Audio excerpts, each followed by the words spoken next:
তাদের ঘটনাক্রমকে পুঁজি করে সিপিআইএম এতকাল প্রচার করে গেছে এবং 25টা বছর, টানা 25টা বছর তাদের এই 5 বছরের কর্মকাণ্ডকে তুলে ধরে নির্বাচনে প্রচার অভিযান চালিয়েছে এবং সাফল্য পেয়েছে। মানুষ এতটা বিরক্ত হয়ে গেছিল তাদের উপর,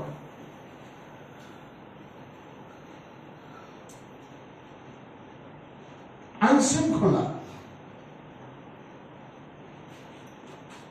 দূর দূরান্তের কথা বাদই দিলাম, এই আগরতলা শহরে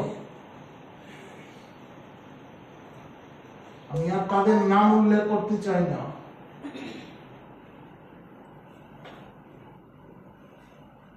কিভাবে নারীদের অসম্মান করা হয়েছে, অপহরণ। এই প্যালেস কম্পাউন্ড এলাকা থেকে কতজনকে অপহরণ করা হয়েছিল তাদের জামানা। এই রাজ্যের মানুষ ভুলে যাবে না সবিতা হত্যার বিষয়টি, ভুলে যাবে না। কারা কারা যুক্ত ছিল,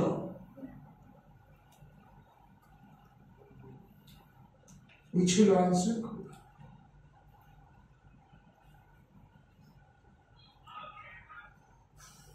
শুধুমাত্র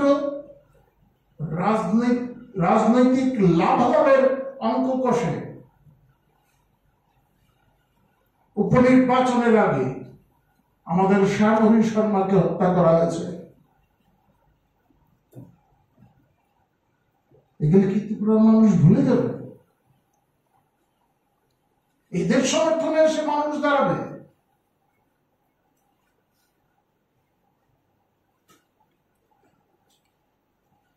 আমাদের জমায়েত দেখে,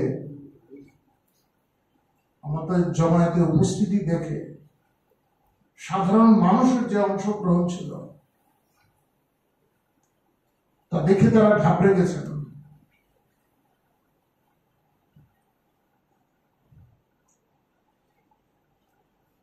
বলছেন আমরা কি ভুল বুঝিয়ে মানুষকে এনেছি?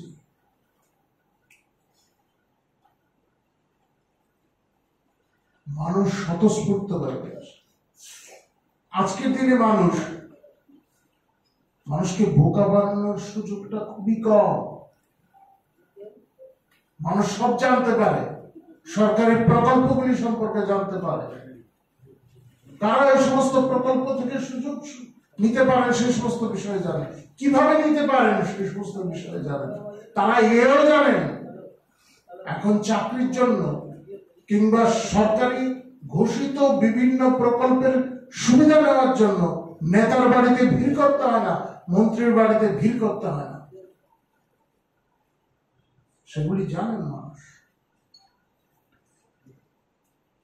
যারা এসছেন আমাদের জনজমায় স্বতঃস্ফূর্ত ভাবে এসেছেন,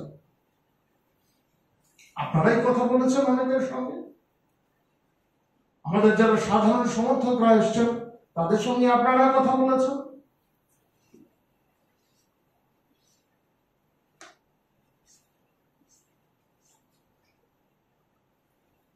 ত্রিপুরার মানুষ দেখেছে,